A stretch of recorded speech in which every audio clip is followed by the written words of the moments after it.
Let's bring in two retail veterans, Don Peebles, CEO of the Peebles Corporation, and Dana Telsey, CEO of Telsey Advisory Group.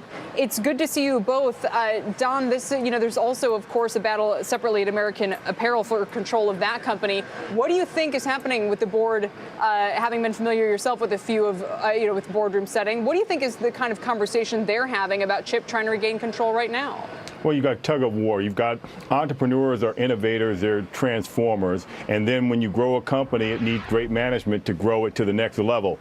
And what's happening now is you're seeing this tug of war between the innovator, Chip being the innovator, and the transformer, and then investors on the board who want to see quarterly growth in the stock price and not looking at the longer run per se. And that's where the tug of war is happening. And it's a typical challenge that entrepreneurs have when they're handing over the reins of their company that they've created to good management. Dana, do you think the share price movement today reflects the hopes of some investors that this will be a case of, for example, Howard Schultz returning to Starbucks? I think it's a case of a hope that you can have a brand where the focus is on the customer, store experience, the product, and the product quality. Don't forget that Chip Wilson, he had been chairman.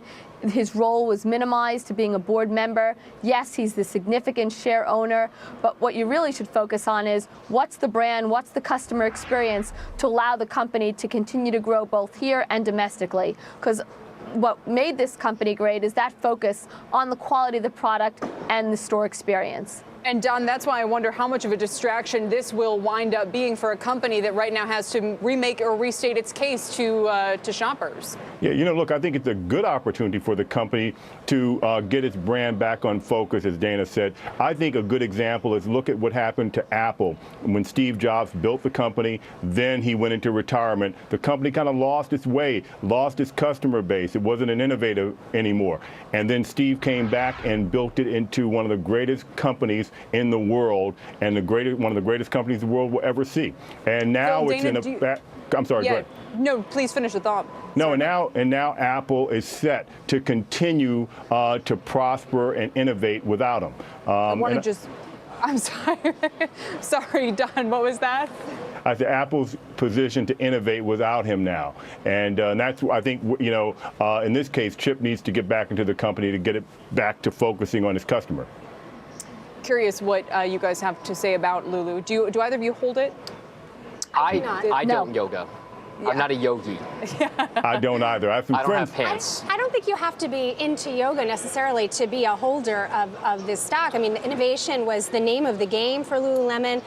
They had great quality for a while, but there were a lot of gaffes. And I think that made not only people stop shopping, but also, it deteriorated sales and sales quality. So, but I do agree with Dana and Don. I mean, the company has an opportunity, a huge opportunity, to really speak to its customer base and remake the brand.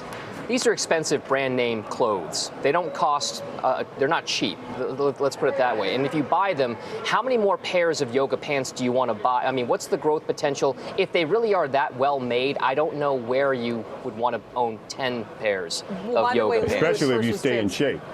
There you go. Yeah, they were also transformative when they first burst onto the scene, and now a lot of companies have quickly caught up.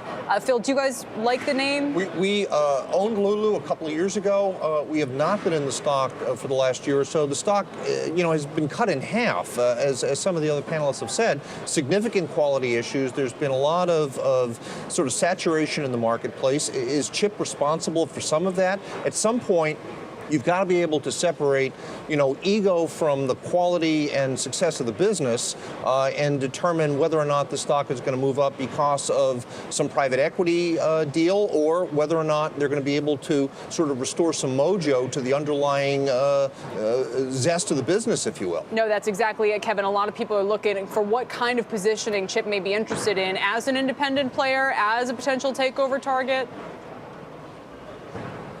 Lulu for reasons that have nothing to do with Chip Wilson. I think it's a fad product. I think it's commoditized. Everyone makes these yoga pants now.